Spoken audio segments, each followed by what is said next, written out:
Welcome to the Deep Dive. We're here to help you get smart about interesting stuff faster.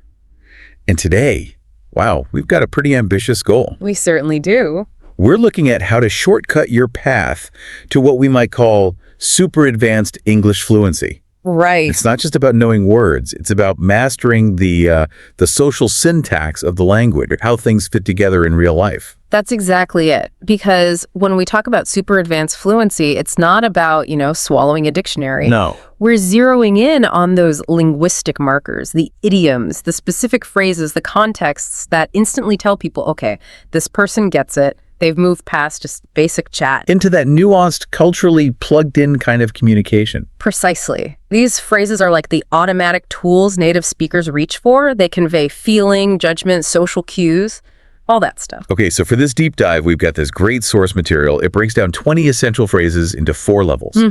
Beginner, intermediate, advanced, and then super advanced. And our job today, well, it's pretty exhaustive. We're not just giving you definitions. Oh, no. No, that'd be too easy. We're dissecting the grammar quirks, digging into the implied social meanings, and really showing you exactly when and how you can use each one effectively. So for you, the listener, this is about getting that critical context, the analysis you need to actually start integrating these phrases, like right away. Yeah, into your active vocabulary. Think of it like a linguistic ladder. We start with these foundational kind of non-literal phrases. Right. And we climb all the way up to mastering inference and understanding tricky social situations. If you can nail these 20... You're really operating at a high level. You really are. You're communicating like someone who's deeply fluent. So shall we start claiming? Let's do it. Let's start with level beginner, the foundational 5. Okay.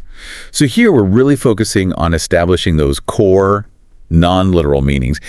Common phrases where the meaning is totally different from the sum of its parts. These are fundamental because they rely completely on metaphor, often meaning the exact opposite of what the words literally say. Okay, let's jump in. Phrase number 1, cut me some slack. Ah, classic. Yeah. The core meaning is pretty straightforward, isn't it? It is, basically. Don't be too strict with me. Don't be too critical or punitive. It's a request, usually kind of mild, but direct. Asking for leniency, for understanding. Usually when you might not have met the standard. Exactly. And the origin is quite cool, actually. Slack in a rope, Right, the loose part. Yeah. If you've got a ship's anchor line, cutting it some slack means easing the tension, giving it more room to move so it doesn't snap. Oh, I like that image. So linguistically, you're asking someone to ease the tension of their expectations on you. That makes the request much more vivid. So you use it when you think you might fall short, or maybe you already have, and you're kind of preemptively asking for a bit of grace. Right. The source had that great meta example, didn't it? It did. Asking for leniency on the test itself. Jennifer, cut me some slack if I don't get all 20 right. Perfect. You're saying, look, please don't judge me too harshly here. I'm trying, but maybe perfection isn't happening today. And using it naturally shows you understand how to admit a potential fault while appealing to the other person's, emotional intelligence. It's humble. It's not really making an excuse. Good point. Okay, next up.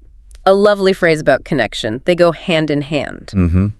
This one means two things just naturally occur together. They're closely connected, intimately linked. You rarely find one without the other. It suggests a strong connection, maybe even causal, or just a really reliable pairing. Definitely. We use this all the time when talking about, common sense ideas or even philosophical points. The example in the source was perfect. Success and hard work. Right. They're intrinsically linked. They go hand in hand. You wouldn't use it for just any random pairing like rain and Tuesdays go hand in hand. No, that doesn't make sense. Unless maybe Tuesdays are always rainy where you live. Fair point.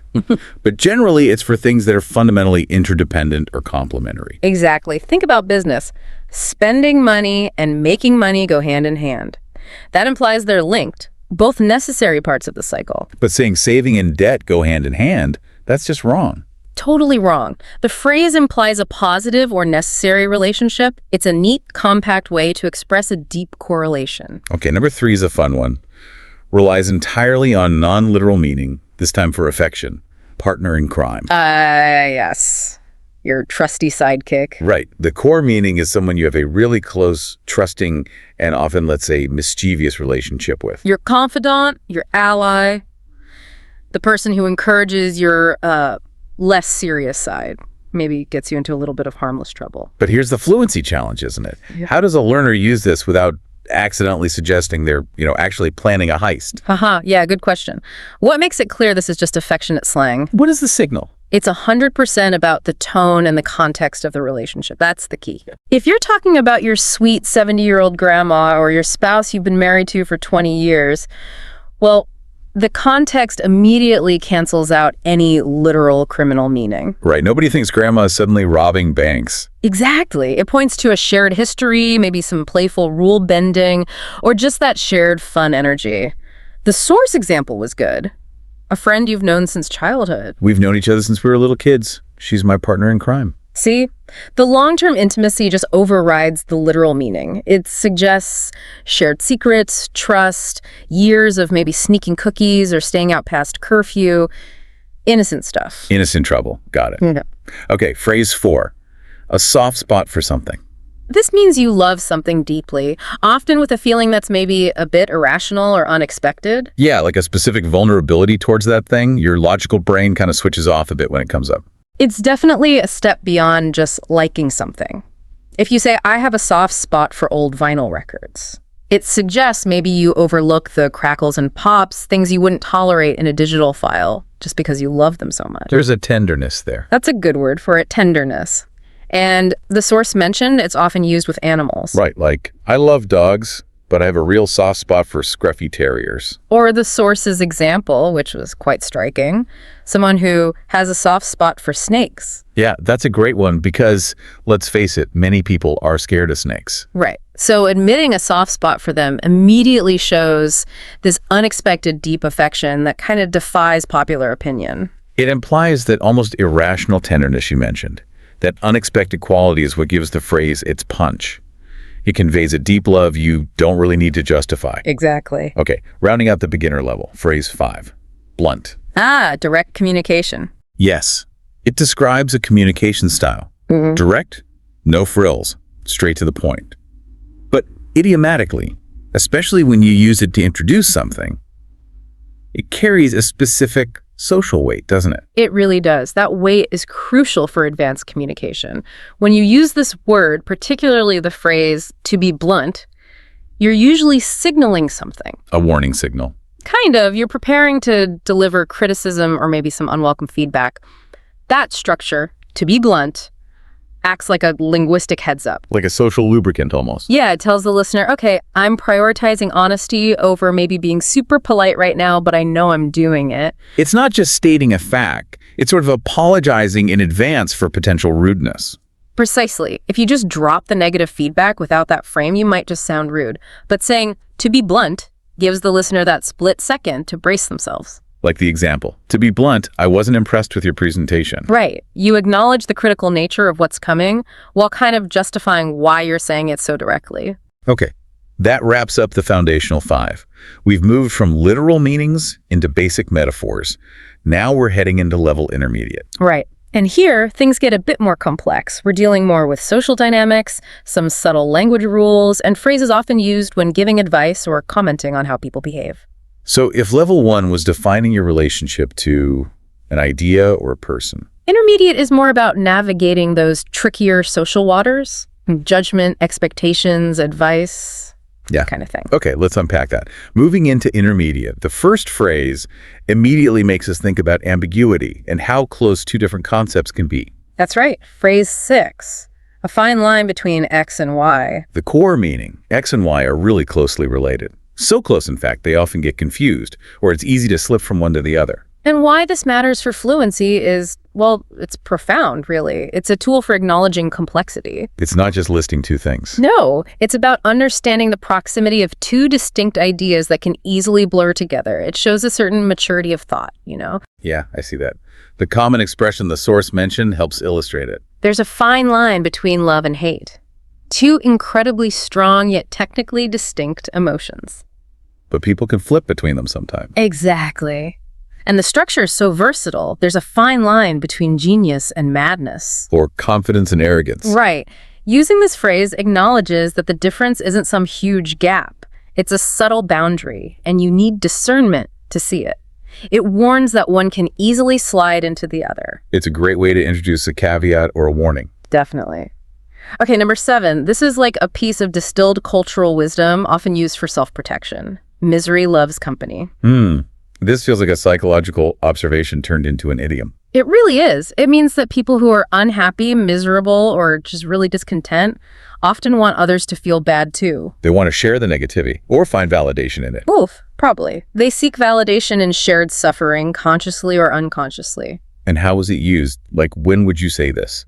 Very commonly as cautionary advice, maybe to a friend who's dealing with someone consistently negative or dragging them down. Ah, okay. So you might say, look, don't let his negativity get to you. Remember, misery loves company. Exactly. It helps your friend maybe depersonalize the attacks or the negativity. Right. It reframes the other person's behavior. It's not about me. It's about their unhappiness. Precisely. It makes it easier to ignore or deflect. It's like an intellectual shield against that kind of emotional manipulation. Clever. Okay, next one. This is where we hit that aha moment the source mentioned, purely based on grammar. Yes. Phrase number 8. Jammies. Which just means pajamas, right? PJs. Comfy clothes for sleeping or lounging. Sounds simple enough. Except, and this is the critical part, the grammar. Okay, what's the rule? The noun is always plural. Always, always, always. This is one of those things where fluency is instantly revealed or, well, busted. You can't say a pajama or a PJ. It sounds really wrong to a native speaker. So it's always pajamas, PJs, or jammies, plural. Always. Just like pants, scissors, glasses. Items that conceptually have 2 parts or cover 2 limbs are often treated as plural nouns in English. We never say, I bought a new pant. Right. The plural is baked into the item itself. So the source example, I need to buy some winter jammies, is perfect. Use the singular, and even if your accent is flawless, that little grammar mistake flags you. Wow. Mastering that detail really signals you're comfortable with English's quirks. It's often irrational quirks, yes. It's a deep dive into idiomatic correctness right there. Okay, number 9 takes us to impatience and maybe faulty logic. Jump to conclusions. This means you form an opinion or decide something is true before you have all the facts. I'm making a premature decision based on guesswork, not evidence. And that verb jump is so important. It implies speed, haste. Lack of thought. Yeah, a reckless leap that bypasses the normal logical steps of gathering information and thinking things through. It feels like you arrived at the conclusion without really earning it. And the implied advice is always, slow down, get the facts first. Exactly. The source example is very relatable. Your friend hasn't texted back. Right. Don't immediately jump to the conclusion they're mad at you or ghosting you. Instead, before jumping to conclusions, just ask him why he hasn't returned your texts. Maybe his phone died. Maybe he's busy. It encourages rational patience over emotional reaction. Precisely. Okay, final one for intermediate. Cheapskate. Ooh, this is a label, isn't it? It is a negative one. It describes someone who really, really dislikes spending money. To the point where they actively try to avoid paying, even for small things. Yes, whenever possible. And crucially, it's not just about being frugal or careful with money. That's different. How is it different? A cheapskate's penny pinching often inconveniences themselves, or, more significantly, other people. There's a social cost. Ah, okay. So calling someone a cheapskate is quite a strong social judgment. It really is. It suggests their stinginess is overriding social norms, generosity, or even just basic convenience. The example from the source paints a clear picture. Bringing your own popcorn to the movie theater. Right. She brings her own popcorn to the movies. She's a cheapskate. It's a deliberate action. She's trading the small cost of cinema popcorn for the potential social awkwardness of bringing in outside food. That trade-off, prioritizing the tiny saving over social ease, is textbook cheapskate behavior. Got it. That brings us neatly into level advanced. Right, and here the subtlety ramps up. Precise word choice, especially using plurals correctly, and understanding the exact metaphor become key. We're talking true idiomatic correctness and communicating more complex social realities, often involving heightened emotions or delicate situations. Exactly. The context becomes paramount. Let's start with phrase 11, walk on eggshells. The image is instant, isn't it? So vivid. The core meaning is to be extremely careful, super cautious, really sensitive, trying desperately not to offend or upset someone. Like literally trying to step so lightly you don't break fragile things underfoot. And just like jammies, we have that crucial grammar point again. Plural. Right. It has to be eggshells, not eggshell. Always plural. Why? Think about the metaphor. If it was just one eggshell, you could probably step around it easily. But multiple eggshells. Exactly. The danger isn't one big, obvious problem. It's lots of tiny, unpredictable sensitivities scattered everywhere. It implies this constant, exhausting vigilance. The plural emphasizes that high mental load of being overly cautious. That makes sense. And the context is usually when someone is going through something tough. Typically, yeah. Grief, intense stress, maybe a breakup. A time when you assume they might be emotionally fragile. The source actually used an example of someone pushing back against this. Right, rejecting the need for it. Just because Brad dumped me doesn't mean you need to walk on eggshells around me. The speaker saying, hey, I'm okay. You don't need to treat me like I'm about to shatter. They're pushing back against the assumption of fragility. A very advanced communicative move itself. Okay, number 12.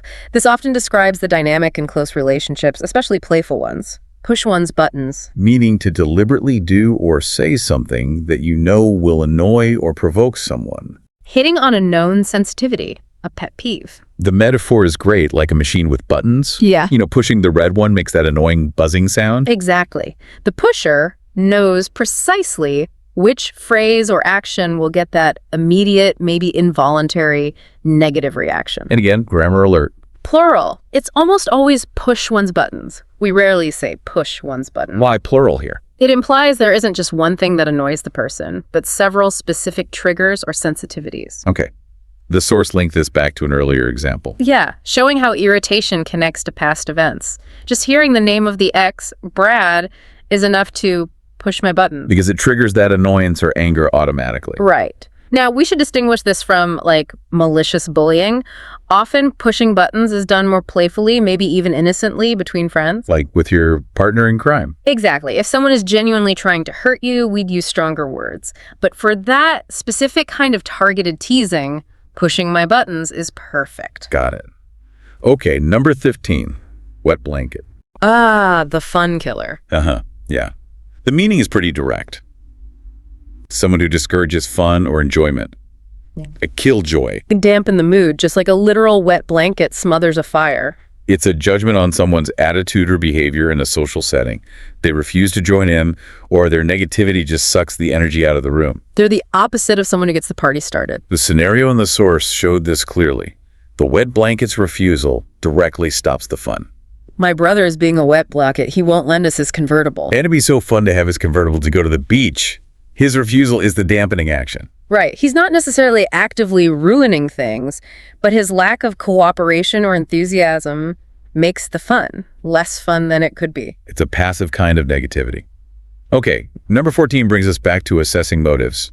Have an axe to grind. This means you suspect someone has a personal, often hidden reason for doing or saying something. An underlying agenda that's not being stated openly, maybe rooted in some past resentment or self-interest. Exactly. It suggests a hidden motive. This is very much a critical thinking phrase. You use it when you're questioning someone's sincerity. You're skeptical about their stated reasons. Right. The origin might relate to someone bringing their own tool, their axe, to a public grindstone, but hiding their real purpose until it's time. Interesting. And the source did a nice synthesis here, connecting back to level 1. With the soft spot for snakes example. Yeah. The speaker used axe to grind to actually defend the snake lover. How did that work? They contrasted the genuine affection, the soft spot, with the possibility of a hidden motive, an axe to grind. Maybe the person secretly wanted to promote a certain type of garden planting that benefits snakes or some environmental policy. I see. But the speaker concluded, no, they didn't think she had an axe to grind. They believed it was just pure, honest love for the animals. So just using the phrase shows advanced communication because you're openly debating the sincerity behind someone's actions. Oh, precisely. And finally, for advanced, number 15, no harm, no foul. This comes from sports, right? Yep. Particularly basketball. If a foul, a rule break, happens, but it doesn't disadvantage the other team or affect the play, the referee might just let it go. No penalty. Exactly. So the meaning is, since nothing bad ultimately happened, there's no need to get upset, assign blame, or take action. This must be huge in the workplace. Oh, incredibly common. It's a linguistic escape hatch for minor errors. You use it to dismiss a small mistake or oversight if it got fixed and everything turned out okay in the end. It shifts the focus from the mistake itself to the final outcome. Right. The example was spot on. An intern forgets to mail some samples. That's definitely a mistake. Could be serious. Could be, but they fix it by overnighting them, and the team still makes the deadline. Okay, so the potential negative consequence was avoided. Exactly. So the conclusion is, mistake made, yes, but consequences mitigated, goal achieved. Therefore, No harm, no foul. Acknowledge the error, but skip the punishment. you got it. All right, we've climbed through beginner, intermediate, and advanced. We've gone from basic metaphors to social assessment to precise, careful language. Now for the summit. Level super advanced. This is the peak. And here, it's not just about knowing the meaning. You have to know the exact full phrase. No shortcuts. And these often revolve around big life moments or really complex communication styles, right? They do. Mastering these last 5, if you can deploy these confidently and correctly, you've truly conquered the social landscape of English. Okay, let's tackle them. Number 16, a huge life event, casually discussed. Tying the knot. The full phrase, tie the knot, is non-negotiable. It's an old metaphor, possibly from hand-fasting ceremonies in ancient marriages where hands were literally bound. Right.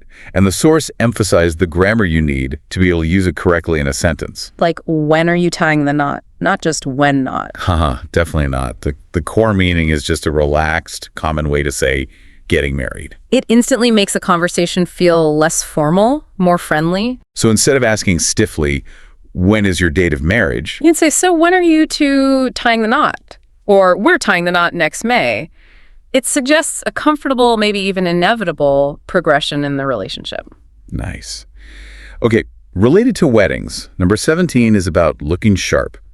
Dress to the nines.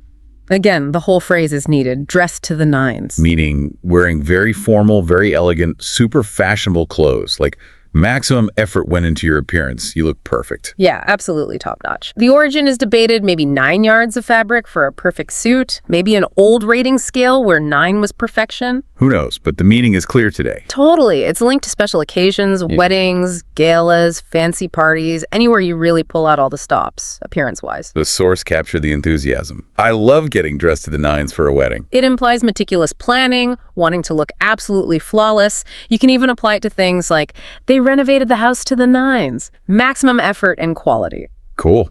Okay, number 18. This is pure, unadulterated car ride politics. Yes. Call shotgun. The full phrase, call shotgun. What is this ritual? It's the verbal act of claiming dibs on the front passenger seat of a car. Which is often seen as the best seat, right? Especially on road trips. Culturally, yes. The origin supposedly goes back to stagecoach days. Oh, yeah. Where the person next to the driver literally held a shotgun for protection, a position of visibility and importance. Wow. Okay, and using it correctly involves timing and rules. Oh, absolutely. It's incredibly specific. You have to shout it out quickly and clearly right when the trip is about to start. Usually first come, first served, and the call is final. So someone says, okay, is everyone ready to go? And you immediately yell, I call shotgun. Boom, it's yours. It requires understanding the social game and having quick reflexes. Pure fluency in action. Love it. Okay, next we revisit communication style, contrasting with being blunt from level 1, number 19, beat around the bush. Full phrase, vital, beat around the bush. Meaning you avoid the main point. You talk about everything except the important issue. Delaying, evading. Often because you're anxious or afraid of a direct confrontation. The origin is interesting from hunting. Yeah, where people would literally beat the bushes with sticks to flush birds out into the open for the hunters. The phrase captures that indirect preparatory action that avoids the main event. Okay. And the source gave a painfully relatable example. Oh, Trisha. Talking for 20 minutes about the weather, her kids, her weekend. All to avoid asking your boss for one simple thing. A day off. That 20 minutes of rambling irrelevance is beating around the bush. And this connects everything beautifully, doesn't it? The advice for Trisha. Stop beating around the bush and be direct, which links straight back to being blunt from level 1. So real fluency is knowing when directness, being blunt, is needed and recognizing when someone else is avoiding the point, beating around the bush, probably out of anxiety. Exactly. Understanding both ends of that communication spectrum. Okay, our final phrase, number 20. Arguably the most advanced skill here because it's pure interpretation. Read between the lines. The full phrase, absolutely essential. Read between the lines. Meaning you understand what someone really means or feels, not from their explicit words, but from what they imply. It requires deep inference. You need cultural knowledge, emotional intelligence. You're finding the meaning in the unspoken gaps. It's like the speaker or writer has created a hidden message, not on the surface, but lurking in the subtext. And only a skilled, fluent listener or reader, someone tuned into the context, can decode it. It's high-level interpretive work. The source examples were great for this. The relationship one. Right. Brett is asked about marriage. He doesn't say no. Instead, he says he wants to travel the world for 10 years, focus only on his career. But the listener reads between the lines. Exactly. They infer from his stated long-term goals, all solo, career-focused, that he doesn't actually want marriage or kids right now, even though he never said those words. The subtext reveals his true intentions. And the financial example. Someone says they'd love to come on that expensive vacation with you, but they always get vague when you talk about booking flights or paying the deposit. They avoid the money talk. So you read between the lines. And infer, based maybe on what you know about their general financial situation, plus their current evasiveness, that they simply can't afford it but are too embarrassed to say so directly. Wow. That phrase really captures that whole hidden layer of communication, the final fluency hurdle. It really does. Okay, we have covered a ton of ground today. Seriously, deep dive. From those basic non-literal phrases like, cut me some slack, All the way through tricky grammar like plurals and jammies and eggshells. to mastering those complex social inferences needed for something like read between the lines. And the point is, by really getting these 20 phrases, you genuinely accelerate your communication skills. You unlock that implied layer of meaning native speakers use all the time. You're equipped not just to understand the words, but maybe to analyze the motivations, the anxieties behind the words. Absolutely. That's the core value here. Fluency isn't just translation, it's understanding the unspoken, the implied. And that contrast we saw between being blunt, needing directness. And needing to read between the lines, demanding inference, that shows the huge range of skills involved in English communication. It really does. So we've looked at when you need to be direct and when you need to infer, but here's something to think about. A final thought for you listening. Okay. How often does the language we choose to use, maybe acting like a wet blanket or coming across like we have an axe to grind, how often does that accidentally end up pushing other people's buttons? Ooh, that's a good one. The unintended consequences of our own words. Exactly. That's the real ongoing challenge of super advanced fluency. Yeah. Not just knowing the phrases, but skillfully managing the social impact when you deploy them.